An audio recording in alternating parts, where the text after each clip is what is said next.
Welcome back to Tales from the Vale. Tonight, we journey back to the age of longships and legends, to a time when mist-shrouded shores held both peril and promise. This is the story of Rolf the Unseeing and the great gray wolf that became his eyes. Rolf was a jarl of formidable renown, a warrior whose name was sung in mead halls from the fjords of Norway to the shores of England. But age had claimed the sharpness of his vision, leaving the world a blur of shapes and shadows.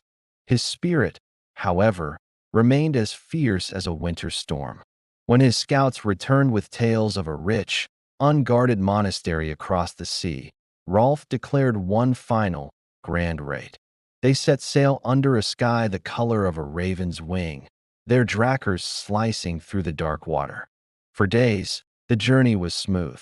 But as they neared the English coast, a fog descended. It wasn't just any fog. It was a living, breathing entity, a thick, white wall that swallowed sight and sound. The ships were lost, separated, and the men's spirits began to waver. Doubt, colder than the sea spray, crept into their hearts. Rolf stood at the prow of his ship, the Gungnir's Fong, straining his clouded eyes against the impenetrable white. He felt the fear of his men, a palpable tension in the air. Despair was a mutinous whisper on the wind. Just as he was about to order a retreat, a sound cut through the silence. A low, mournful howl, impossibly close. Through the shifting veil of mist, a shape emerged. It was a wolf, larger than any they had ever seen, with fur the color of storm clouds and eyes that burned like embers in the gloom. It stood on the rocky shore, its head raised, and howled again, a call that was not of challenge, but of guidance. Some of the men whispered of Fenrir, the harbinger of Ragnarok. Others saw a trick of the gods, a spirit sent to lead them to their doom. But Rolf, whose inner sight was now his sharpest sense, felt something different. He saw not a demon, but a guide, a creature of the wild, a king of this misty land. "Follow it," Rolf roared, his voice cutting through the men's fear. "Odin has sent us a sign. This beast will lead us."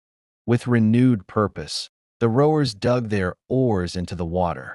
The great wolf turned and loped along the shoreline, its form a ghostly silhouette in the fog. It moved with an uncanny intelligence, navigating the treacherous, hidden rocks and unseen currents. Whenever the ship strayed, the wolf would stop, turn its head, and let out a low growl, steering them back to the safe channel. One by one, the other lost ships heard Rolf's horn and saw the faint light of his torches. They fell in line behind the Gungnir's Fong, a fleet of ghost ships following a phantom wolf through a world of white. The wolf led them for what felt like an eternity, through a winding, secret passage in the cliffs that no map could have shown. Finally, the fog began to thin. The salty air grew heavy with the scent of wood smoke and damp earth. Ahead, the dark shape of a bell tower pierced the last wisps of mist. They had arrived. The monastery stood before them, completely unaware, wrapped in the quiet embrace of the dawn. The raid was a staggering success, securing Rolf's legacy and fortune for his people. As the Vikings loaded their ships with treasures, Rolf walked to the edge of the woods. The great wolf was there, watching him with its intelligent, amber eyes. Rolf gave a deep, respectful nod. He offered no tribute, for he knew the wolf was not a beast to be bought.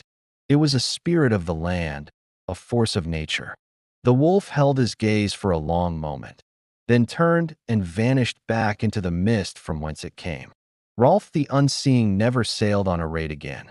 He returned to his lands a living legend, the jarl who was guided by a ghost wolf.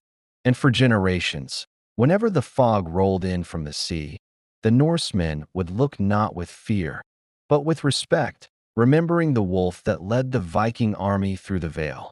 Thanks for joining us for another tale. If you enjoyed this journey into the past, be sure to like, subscribe, and ring that bell so you don't miss our next story. See you next time.